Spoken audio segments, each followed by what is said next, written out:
안녕하십니까. 2023년 2월 11일 최병호 이펙트 시작하겠습니다. 오늘로서 국민의힘 전당대회 3월 8일에 열리게 돼 있죠. 3.8 전당대회가 딱 25일 남았습니다. 그래서 그 전망을 좀 해보려고 하는 건데, 뭐 전망이라는 건 늘 틀릴 수 있다, 뭐 그런 걸 전제로 들어주시기 바랍니다. D-25 어제 당대표 후보 4명 컷오프 결과가 발표가 됐죠. 김기현, 안철수, 천하람, 황교안. 아마 요게 가나다 순이라고 하는데 묘하게 득표율 순이 됐습니다. 84만 명에 육박하는 당원들. 근데 그 중에서 8일하고 9일에 책임당원 6,000명을 상대로 여론조사를 한 건데, 자, 6,000명을 어떻게, 그러니까 일반 여론조사처럼 뭐 지역별, 연령별 뭐 이런 걸 다 가중치를 두어서 선정하지는 않았을 거고, 그렇게 안 되죠. 이게 책임당원이니까. 그러니까 국민의힘을 지지하는 당원들, 이런 얘기입니다. 그러니까 국민의힘 지지층하고 또 다릅니다. 일반 여론조사는 국민의힘 지지층을 상대로 그동안에 조사한 것들이 있었죠. 근데 그 사람들보다 훨씬 더 당성이 강하다고 할 수 있는 당원들을 상대로 한 거기 때문에 결과가 좀 달라질 수 있다. 그러니까 일반 여론조사처럼 대표성이라는 걸 정확하게 갖췄다고 보기 어렵다. 물론 그걸 맞추려고 노력을 했겠지만 다를 것이다, 이렇게 보고요. 그래서 자, 뭐 이번에 이제 최고위원 컷오프에서는 이준석계인 우선 그 당대표 후보로는 천하람, 그 다음에 최고위원으로는 김용태, 허은하, 이 두 사람이 컷오프를 통과했고요. 그 다음에 청년 최고위원 후보로는 이기인이라는 그 사람이 통과를 했습니다. 자, 이렇게 4명 모두, 그러니까 이준석 전 대표가 미는 4명 모두 컷오프를 통과했다. 그러니까 이 뭐 컷오프 이 경선에서 이준석계가 돌풍을 일으켰네? 뭐 이렇게 생각하기 쉬운데 뭐 꼭 그런 건 아니다. 그건 왜 그러냐면 이번 이 여론조사에서 이제 어떻게 되면 대표는 1명을 그 지목하게 돼 있고, 대표 후보, 최고위원 후보는 2명을 지목하게 돼 있고, 청년 최고위원 후보는 1명을 지목하게 돼 있는데 딱 이준석계는 4명입니다. 4명. 대표 1명, 최고위원 후보 2명, 청년 최고위원 후보 2명, 1명. 딱 4명이니까 일사불란하게 이루어질 수가 있겠죠. 반면에 친윤계 후보라는 사람들은 워낙 난립을 하니까, 그러니까 여기서 표가 분산돼 있을 가능성이 높다. 그런 결과, 투표 방법의 차이로 인해서 이준석계 돌풍이라는 현상처럼 이렇게 보이지만 실제 내용을 들어가 보면 그렇지는 않다. 친윤계인 그 윤석열 대통령 수행했던 이용이라는 사람, 수행 단장을 맡았던 이만희 의원, 대통령직 인수위원회 과학기술분과 간사를 맡았던 박성중 의원, 다 컷오프에서 탈락했습니다. 이런 것들이 이제 결국 그 어떤 투표 방법의 차이, 뭐 이런 것 때문이 아닌가 싶은 생각이 들고요. 자, 반면에 그러면 최고위원 후보 중에서는 이준석계 2명이 다 돌풍이냐? 꼭 그런 건 아닙니다. 예를 들어서 이준석 전 대표와 뭐 상당히 갈등을 일으켰던 최고위원이었죠. 당시에 조수진 의원. 그 다음에 뭐 준성맘이라고 언론에서 해서 이준석 그 전 대표의 뭐 아주 최측근이라고 했던 정미경 전 의원. 여기는 지금은 범친윤 이렇게 이준석계와 결별을 했죠. 거기도 지금 들어가 있고, 윤석열 대통령의 국민통합 특보를 지냈었죠. 지금 배승희 변호사가 하는 그 배승희 민영삼의 뭐 따따붙다 유튜브, 거기에 고정 출연하고 있는 민영삼. 그 다음에 윤석열 대통령 대변인을 지냈던 김병민. 그 다음에 뭐 윤석열 대통령 인수위원회 캠프 뭐 이런 데서 좀 가깝게 지냈던 김재원 전 의원. 그 다음에 뭐 친윤 자처하고 있는 태영호 현 의원. 뭐 이런 사람들이 다 최고위원 후보로 됐으니까, 그러면 최고위원회 친윤계와 이준석계 이렇게 따지면 오히려 친윤계가 6명 정도 되고 이준석계는 2명 정도다, 이렇게 말씀을 드릴 수가 있고요. 자, 그런데 이제 제가 중점적으로 말씀드리는 게 결국 대표 경선을 말씀드리려고 하는 건데, 김기현, 안철수, 황교안, 이 세 사람은 대통령과의 소통, 그 다음에 대통령 국정 뒷받침, 총선 승리 뭐 이런 거를 이제 주요 캐치프레이즈로 내걸고 있고요. 천하람 후보만 대통령의 공천 불개입, 그 다음에 총선 승리 이렇게 돼 있습니다. 이런 걸 기치로 내걸고 있습니다. 천하람 후보가 다른 세 후보와는 약간 차별화되죠. 그거는 천하람 후보가 비윤 내지는 반윤을 자처하고 있기 때문이다. 이렇게 말씀을 드릴 수가 있고, 역시 앞으로 25일간의 가장 큰 변수는 저는 토론회라고 봅니다. 왜 그러냐면 이 토론회에서 가장 선명하게 자기의 주장을 내세울 수 있는 사람이 누구냐? 천하람 후보죠. 우선 천하람 후보는 사실은 뭐 인지도가 거의 없습니다. 그냥 이준석의 아바타 이런 인지도가 있는 겁니다. 뭐 방송에 좀 나오고 하지만 그냥 뭐 청년이다 뭐 하는 거 정도지 인지도가 거의 없습니다. 뭐 영선일 뿐만 아니고 인지도가 없죠. 오로지 이준석 개다 또는 뭐 이준석과 가깝다 이런 것들이 득표의 원천인데, 그런데 앞으로 25일간 이제 방송 토론회도 있고 뭐 여러 가지가 있습니다. 근데 거기에서 김기현, 안철수, 황교안 이 세 후보는 뭐 윤석열 대통령과 소통하고 뭐 국정을 뒷받침하고 이런 얘기를 많이 하겠지만, 천하람 후보는 윤석열 대통령 공천에 개입하면 안 된다. 또 이 당 선관위에서 뭐 친윤이라는 표현, 윤핵관이라는 표현, 뭐 윤한연대라는 표현 이런 거 뭐 쓰지 말라 뭐 이렇게 얘기를 했었죠. 근데 아마 천하람 후보는 그 얘기를 듣지 않을 겁니다. 쓰죠.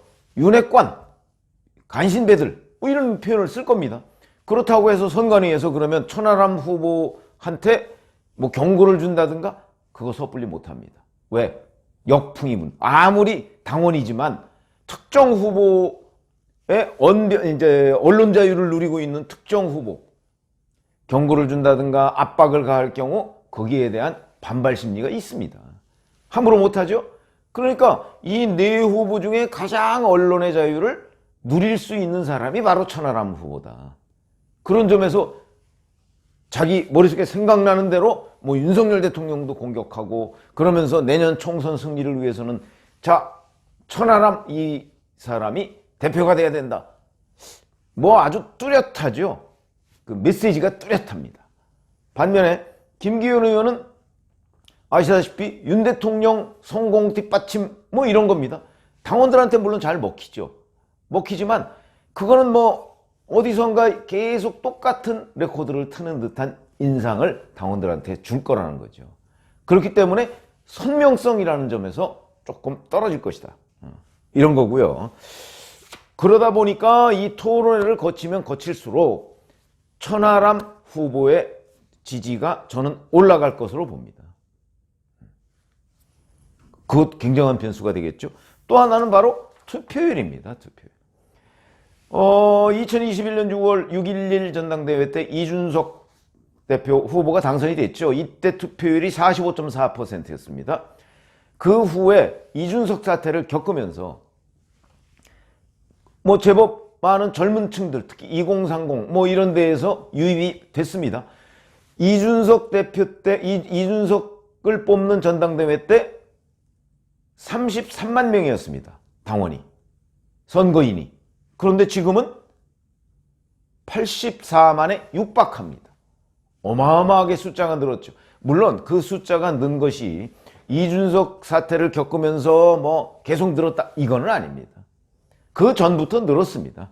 그리고 정권 교체가 되면서 더 늘고, 그러니까 뭐 이게 늘어난 숫자가 오로지 이준석께다 이렇게 보면은 그거는 틀린 분석이 되는 거고, 뭐 이준석 그 전 대표가 어찌 보면 쫓겨나면서 뭐 당원 가입하기 좋은 날 뭐 이래서 당원 가입을 독려를 했지만 그 여파는 그렇게 크지 않다. 제가 취재해 본 바로는. 그렇기 때문에 새로 국민의힘 당원이 된 사람들이 뭐 이준석 쪽 전폭적인 지지를 할 것이다. 그거는 저는 아니라고 봅니다. 왜냐하면 이준석 때문에 이 당에 들어온 사람이 아니니까.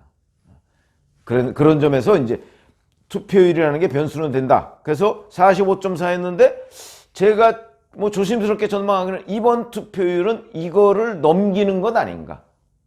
그렇게 조심스럽게. 근데 50%까지는 안 될 것이다.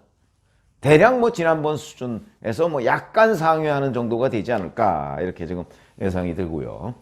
자, 그러면 각각의 핵심 메시지가 있습니다. 김기현 의원, 그러면 윤심, 안철수, 인지도, 그 다음에 천하람, 반윤 또는 이준석 아바타, 황교안, 친박 중에 남아있는 잔박 이런 정도의 이미지를 가지고 있죠.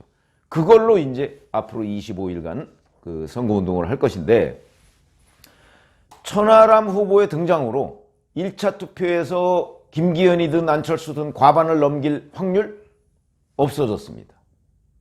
왜?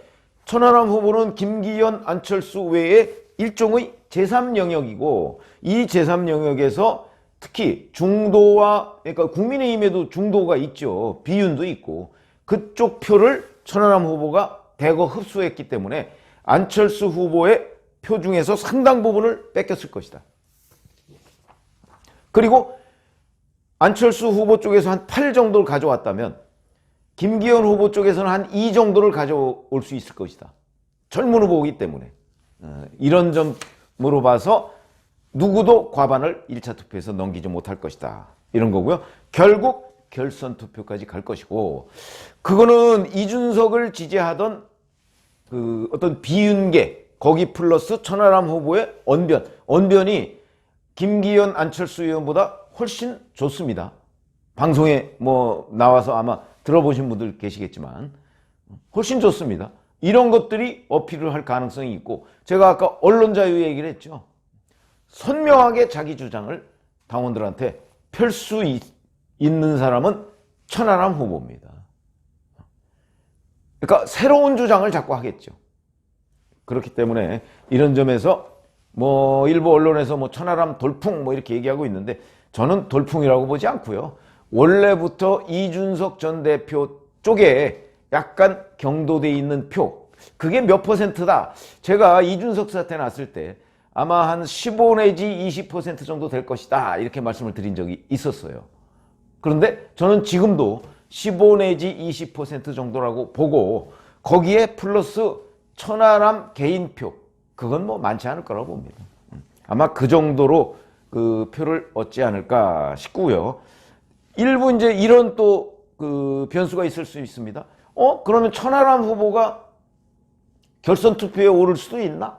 아마 이런 의문을 갖는 분도 계실 텐데, 글쎄요. 안철수 의원이 가지고 있는 전국적인 인지도, 이걸 천하람 후보가 누르기는 우선 25일이라는 기간이 너무 짧다.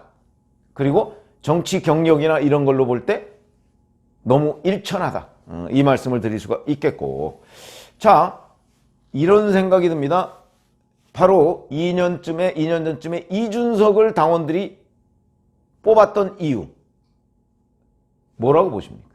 저는 그동안에 여러 차례 분석을 해드렸는데, 그게 뭐냐면 정권 교체의 절박성입니다. 왜냐하면 그 전까지 전국 선거에서 다 졌습니다. 물론 서울시장, 부산시장 보궐선거, 그건 좀 예외적인 거고, 왜냐하면 박원순 전 시장이나 오거돈 전 시장의 성추행 문제로 이 선거가 있게 된 거죠. 그러니까 그거는 성추행 문제에 대한 민주당의 원죄가 있습니다. 그러니까 그거는 얼마든지 이길 수 있던 게임이었다 이렇게 볼 수 있고, 그 전에 전국 선거에서 내리졌습니다. 그리고서 대선을 앞두고 있는데, 야, 이번 대선도 또 지는 것 아니야? 그 절박감이 있었죠. 그러니까 그때 당원들이, 자, 이러이러한 사람으로 대표를 만들었다가는, 그러니까 무난한 사람으로 만들었다가는 무난하게 진다. 여기서 뭔가 혁신을 불러오자. 뒤집어 놓자. 뒤집어 놓을 수 있는 후보가 누구냐 해서 선택한 사람이 이준석입니다. 지금 다르죠. 이제는 사냥이 끝났습니다. 국민의힘 입장에서 본다면 정권교체의 절박성, 총권교체 이뤘습니다. 조금은 그때보다 당원들의 생각이 윤석열 정부가 성공했으면 좋겠다, 그거야 다 공통적인 인식이지만, 꼭 뭔가를 지금 해야 되고 저걸 하지 않으면 안 된다, 이런 생각은 상당히 누그러졌을 것이다. 그렇다면 절박성이 떨어지는 거죠. 그런 점에서 천하람 후보의 이 지지율 상승에 한계가 있다고 저는 보는 겁니다. 나경원 지지표는 어디로 갈 것이냐? 글쎄요, 나경원 지지표의 본질은 비윤입니다. 그렇기 때문에 제가 보건대는 나경원 지지표의 다수는 아마 안철수 후보 쪽으로 가지 않을까. 그러니까 천하람 안철수 후보 쪽으로 흩어졌다가 결선 투표에서 안철수 후보 쪽으로 다수가 뭐 60 내지 70%가 가지 않을까. 왜냐하면 나경원 전 의원이 이번 김기현 김나연대 이렇게 얘기를 하지만 김기현 윤석열 대통령과의 갈등 과정에서 보여준 리더십, 김기현 의원 지진지 아닌지 애매한 그 가운데에서 보여준 약간의 혼선 이런 것들이 아마 나경원 전 의원이 가리키는 쪽으로 그 지지표가 가지 않을 것으로 저는 그렇게 분석하고 있습니다. 자, 그래서 그럼 최종적으로는 누구냐? 이제 그런 것들이 궁금하실 텐데 제가 아까 모두의 말씀을 드렸죠. 예측은 틀릴 가능성도 있다 이렇게 보는데 저는 사실은 2021년 6월에 이준석 대표가 당선될 거라는 것을 정확하게 예측하지 못했습니다. 왜? 제가 당원들의 그 절박감 같은 거를 진짜 피부로 느끼는 상황이 아니었기 때문에. 근데 이번에 그냥 제가 그렇다고 또 전망을 안 할 수도 없는 거고, 이번에 저는 역시 그래도 이 당에서는 윤심이라는 것이 중요하다라고 생각을 하기 때문에 아마 김기현 의원이 결선 투표에서 안철수 후보를 누르지 않을까 이렇게 조심스럽게 전망을 하고 있습니다. 이거는 앞으로 토론회 등등을 거치면서 조금 또 이 변화가 있을 가능성도 있다 이렇게 말씀을 드립니다. 고맙습니다.